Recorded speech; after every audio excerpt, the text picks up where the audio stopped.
Dmitry is a boxer who's a true genius in the ring. A man with a style that is all about outsmarting and outboxing his opponents. When Bivol steps into the ring, his goal isn't to just beat you, but to completely neutralise your game plan and leave you feeling nothing but frustrated and helpless. In today's video, get ready for my in-depth look at one of the most skilled and technical fighters in the sport today. So on that note, let's get right into it.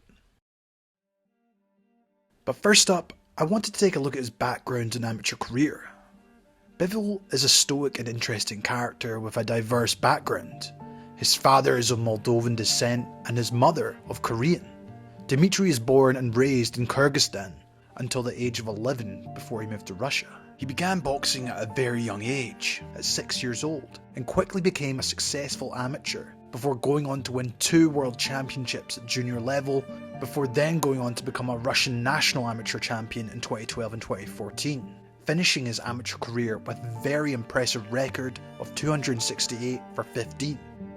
Watching him in his amateur days, you can tell he uses a more classic Soviet style, keeping light on his toes, using the pendulum step, while using footwork for movement to create angles and controlling distance, while his attacks are more about the precision of the punches landed, using a lot more straight punches. However, at the same time, you can tell as far back as then, he wasn't the finished article, and it's interesting to see some huge differences and variations since turning pro. This of course leads me on to how Dmitry fights today.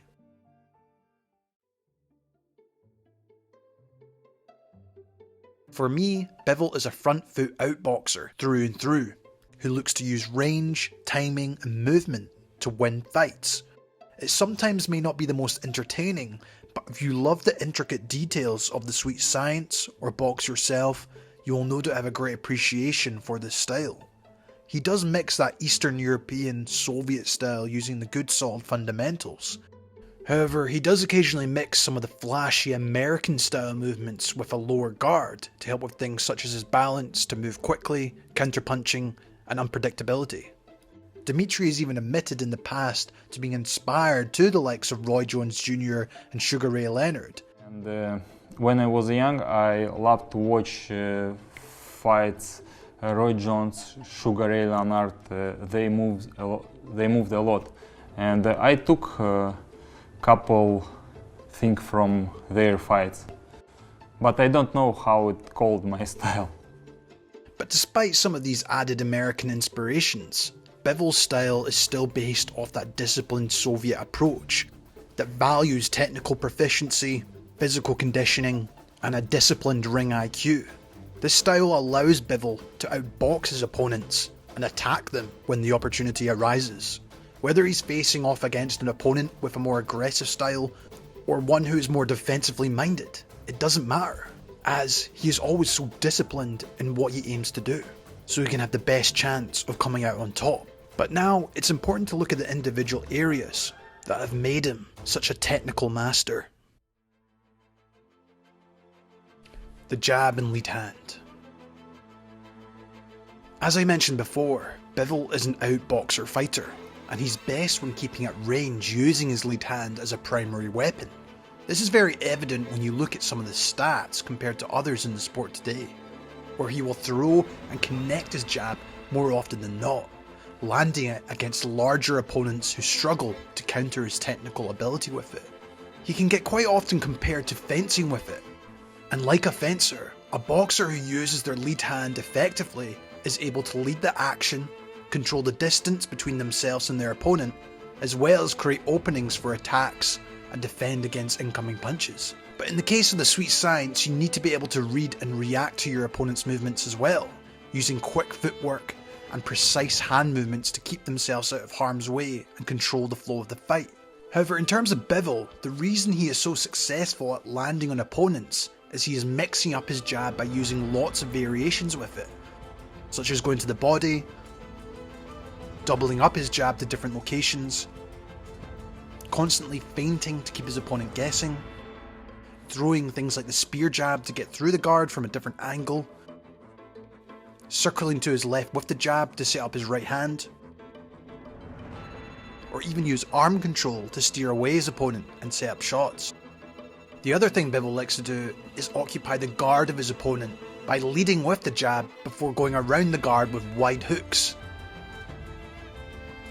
He also likes to keep his jab extended after throwing at times so he continues to control the range and occupy the guard, or simply frustrate his opponent so they commit and leave themselves open. Not only that, he's always ready to quickly jump out of range, using that so-called Russian Soviet pendulum step that also adds to his distant management with the lead. But a big part of this, of course, is the combination with his footwork.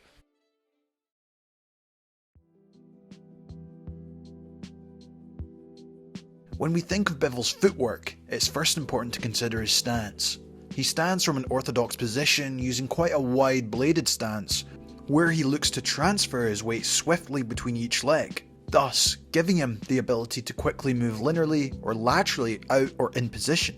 From studying him, it is very clear he has trained and perfected his footwork over many years of training, and he has honed his movement to be quick and agile, therefore giving him the ability to smoothly transition between a wide and narrow stance to position himself for attacks or defensive movements, whether he's sidestepping, pivoting out to his left, or using the L step to move right.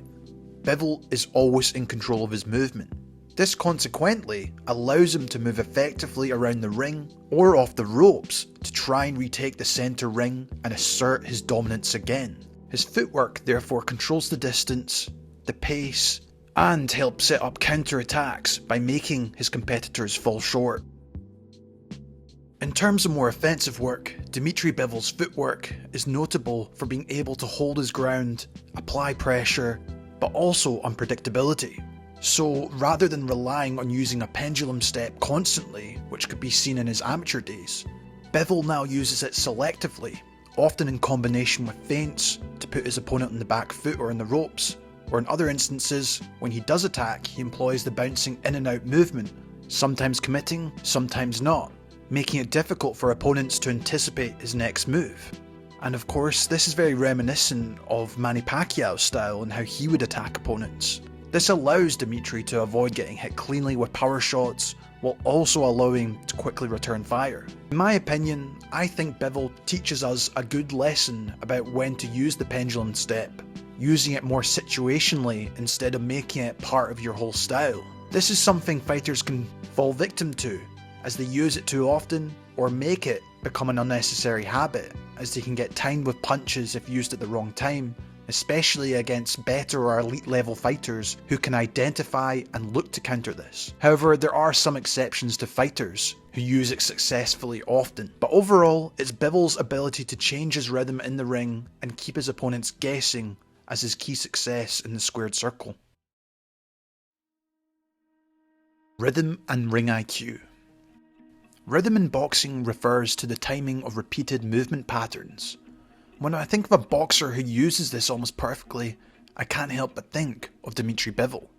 The Russian is skilled at using rhythm in his footwork, upper body, head movement, and punching to outmaneuver his opponents so he can gain positional advantage or create an opening to attack.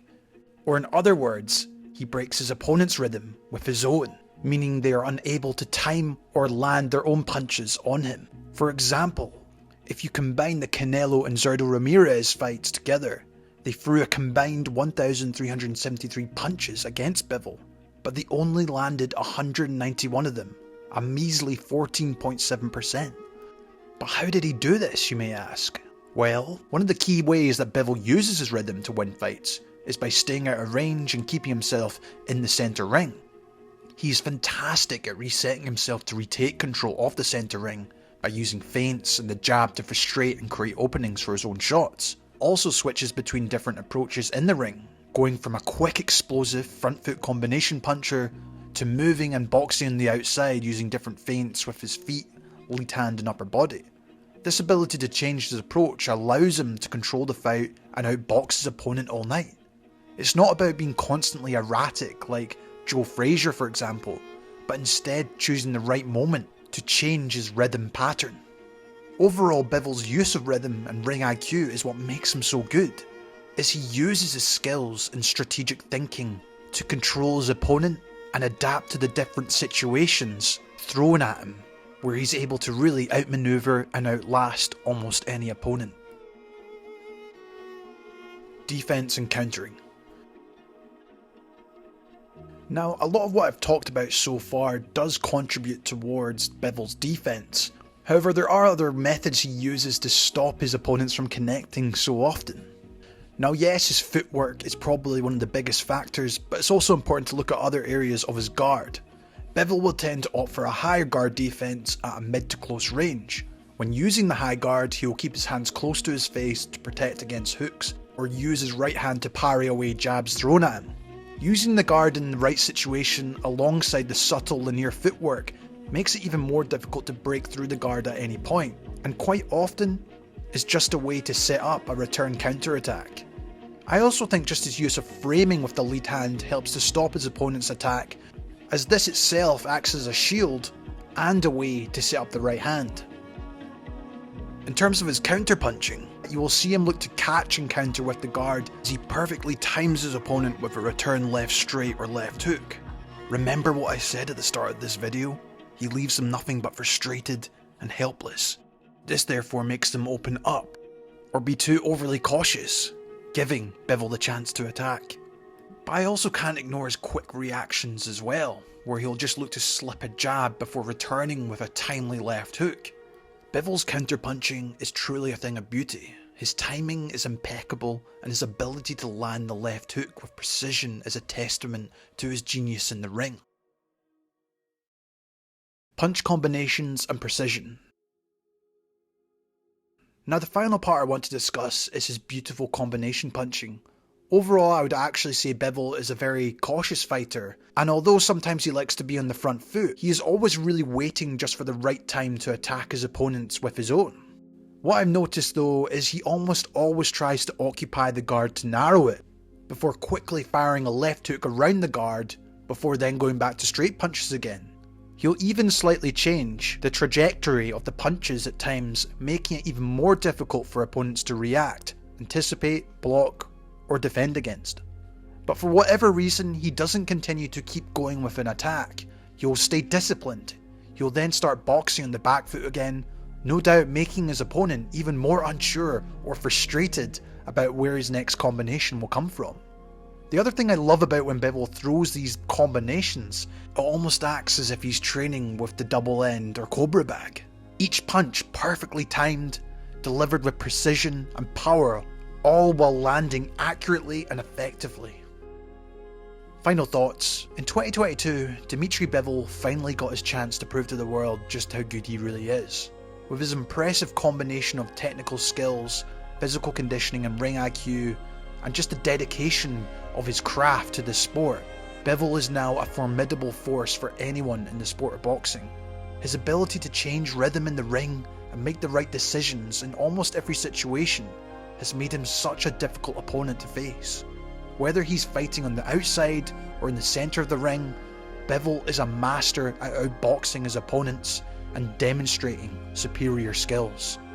With his talent and determination, there's no doubt Bivol will continue to rise to the top and try to make a name for himself as one of the greatest fighters we've seen in the sport. And let's hope we see him face some even bigger challenges in the near future. And that wraps up this boxing style analysis. I'd love to hear your thoughts on Dmitry Bivol. Do you think he can dominate in the years to come? I'd love to know.